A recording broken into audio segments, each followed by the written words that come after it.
Oh, please. And they have Stephanie had sex before. I love this intro. Please put your hands together for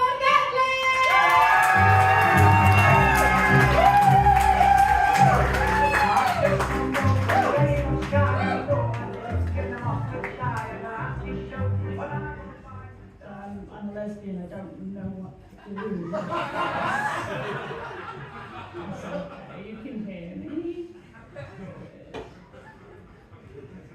So, I haven't had sex in a very long time. Me? Oh, that's my noise. Is that the noise of someone who's having an incredible dry spell?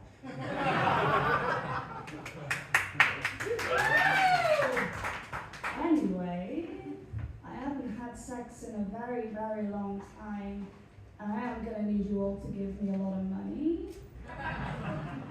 See, I can't just break my dry spell with anyone, and the object of my deepest, most lustful desires lives in Scotland. It's expensive to get there. And there's also the matter of accommodation, like, even if my exploits go incredibly successfully, you can't be presumptuous and assume you're going to get to stay over, you know, even if you are working with all of this. Your sympathy. You can't rush the wooing process, and believe me, I'm going to be patient.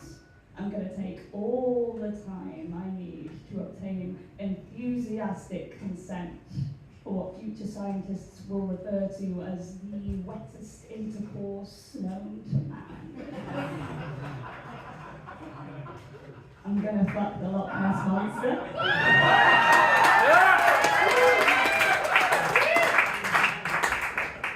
I'm a little reticent to call them a monster because I haven't asked their preferences. I don't know if they have a degradation rate. But Nessie's a little too informal and, you know, I haven't rocked the world yet. But I know we're going to hit it off because we have an awful lot in common. Number one, we are both introverts with very long necks. Thank you. Also, she is a lesbian. This we know because she lives on her own in an inhospitable environment, spends all of her time hiding from men. Is that what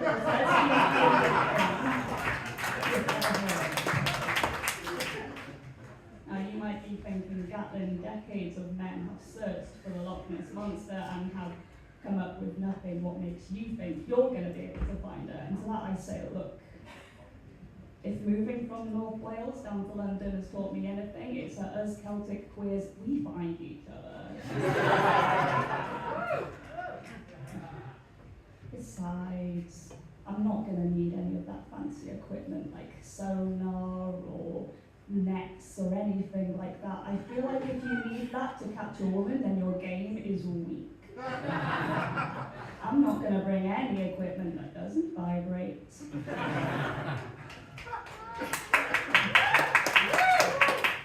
So I am a very considerate lover, and so I have thought about protection. In terms of oral sex, I will be wearing a head-to-toe wetsuit and wrapping myself round and round in cling film to be my own dental dam. I'm envisioning her clit to be between like 2 to 4 foot long. So pleasuring that will be akin to like finding a stud in a wall. In terms of penetrative sex, I am going to enter into a zorb. And then just run really, really fast at a hole of choosing. Like the show Hole in the Wall. And then once inside, I will deploy my vibrators, which will be pneumatic drills covered in industrial foam. I thought about like sexual health as well, so don't worry, I have been tested for every STD and inoculated against Giardia and E. coli, or as doctors call them, the sexy diseases. And of course, aftercare is key. practical, due to the size difference. So what I'm going to do instead is sort of lie underneath her tongue and apply pressure from beneath in a soothing way, like a little horny strepsil. In terms of my own physical safety in the water, well, the thing is, if going down on the Loch Ness Monster results in my drowning, that's how I want to go. I'll already have seen the light at the end of the tunnel before I'm even dead.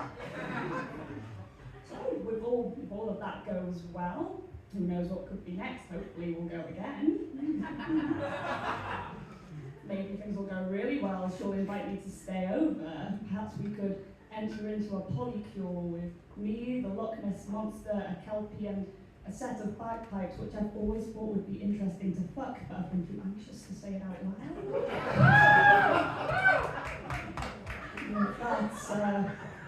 I'm going to go backstage and cover myself in goose fat like I'm about to swim the channel, wink wink.